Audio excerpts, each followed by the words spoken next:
Well, it's a grey weekend, but never let that stop you going out for a ride on a motorcycle. So let's talk about PCP and what PCP is and whether it might be a good way to purchase a motorcycle. So PCP, or personal contract purchase, is becoming a popular way to buy bikes because it seems like quite a cheap option. You quite often see deals in the showroom tempting you with monthly repayments of £99 or less even in some cases. So what actually is a PCP deal then? Well, the idea is that you put down a deposit on the motorcycle, normally something around 25%. You can put more in, you can put less in, it's down to you and the dealer really. And you pay a monthly sum of somewhere between £50 to £200 a month, depending on the value of the motorcycle, and that's usually over 2 or 3 years. And then at the end of those 2 or 3 years, you have a lump sum payment at the end of it. There's actually 3 options. One of those options is to hand the motorcycle back with nothing further to do on your part. You can use the motorcycle as a Part X on another bike, or you can pay that lump sum and keep the motorcycle. And that sounds on the face of it like a very good deal, but what you need to really understand with these deals is what that final lump sum payment represents, or as they call residual value at the end of that 3 years. Now, the residual value of the motorcycle is what the loan company thinks that bike is going to be worth after that 2 or 3 years of your repayments. And the important thing to bear in mind here is equity. If at the end of that 3 years the bike is actually worth less than the residual value that the loan company thought, you have negative equity in that motorcycle. If it's worth the same as that lump sum at the end, then you've got no money in the deal at all. If the motorcycle is worth more than the residual value, then you've made a profit and you have equity in that motorcycle. So you're essentially taking a gamble. What you are paying for with your PCP contract purchase is you're paying a rental fee on the depreciation of the motorcycle. So you're paying for the running costs. Now, what you have to be careful of, and I think this is what dealers don't really explain very well, are the 2 options where you can either hand the motorcycle back or you can put the motorcycle up towards a deposit. Now, the third option is attractive if you've got negative equity in the motorcycle, because then the loan company takes the hit on the residual value of the bike. So if it's worth £2,000 less than the lump sum, then the loan company takes a £2,000 hit. If the residual value of the motorcycle it gives you even money, so you get nothing back, you then don't have a deposit on your next motorcycle. And that is the bit that I think isn't explained very well. If that lump sum value is only covered by the residual value of your bike, you've got nothing. You've got nothing at the end of 3 years.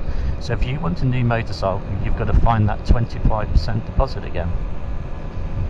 And that's where PCP could get expensive. Now, I'm not saying that PCP is a bad way of buying a bike. You're going to have to decide that for yourself, whether it suits you.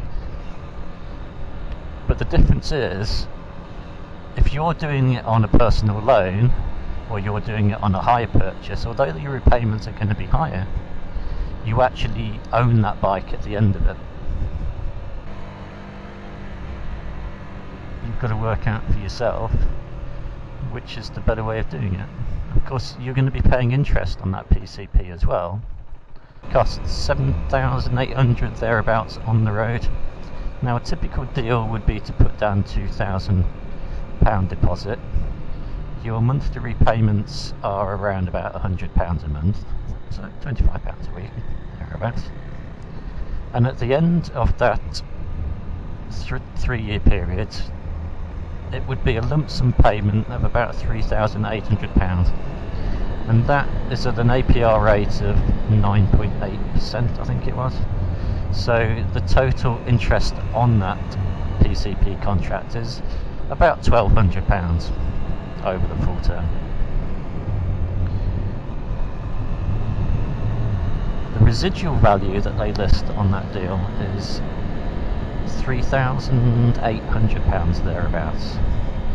So you're taking a gamble, or the loan company is taking a gamble, that that motorcycle is going to be worth £3,800 at the end of a year. And the trouble is, you've got no guarantee what that bike's going to be worth. So you could end up out of pocket, or you could end up with money in your pocket. Now you can end these contracts at any point in time, but it's important to bear in mind this equity thing again. Because when you buy a brand new motorcycle, it loses value. Now this bike, for example, I bought just a couple of weeks ago. It cost me £4,600. If I was going to trade it in now, I would get around about £2,800 on it from a dealer. I'd get more if I sold it privately, obviously. I've lost essentially £1,800 just by driving it out of the showroom. Now this would not be a good bike to buy on PCP, because it's cheap anyway, so why bother? If you put a bigger deposit down, then you're going to have more equity in that bike. So if you plan on selling it earlier, your final settlement figure on your loan is going to be lower, and the chances are, if you've got more equity in the bike, then you're not going to be out of the pocket if you can sell it early. If you just put a £99 deposit down and you want to sell it early, you're going to lose money. You're going to still have money owed that is not going to be covered by the value of the bike. And in that instance, if you're settling early, the loan company is not going to take the hit. The other thing to bear in mind is you have limited miles on these contracts, or when you start out the contract, you have to specify how many miles that you do a year. And if at the end of that term you've gone over that mileage, you have to pay a pence per mile, and that can be anywhere between 8 and 14 pence a mile. So you know, it can work out quite expensive. If you do 1,000 miles, that's £140. So if you do loads more than stated miles, you're going to eat into your equity value of your motorcycle. You also have to make sure that you keep it serviced, and you should be doing that anyway. You also need to keep it in good condition. So if you're one of those people who is a bit lazy about taking care of your bike, you're going to get less money at the end of your loan period as a residual value. It's going to eat into your equity again. So PCP contracts are not good for lazy people.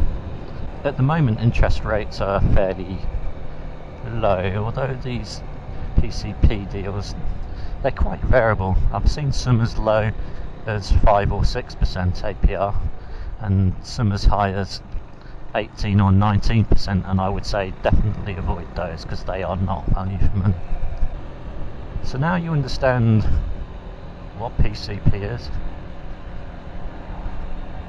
you can go out and make an evaluation I would say it would be maybe better on a bike like a Ducati, because they tend to keep, and perhaps not a Monster, but Ducatis tend to keep their value quite well.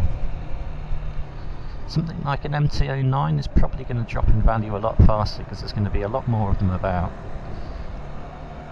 and therefore it pushes the second-hand value price down. So take a judgment on how much that bike is really going to be worth at the end of your term,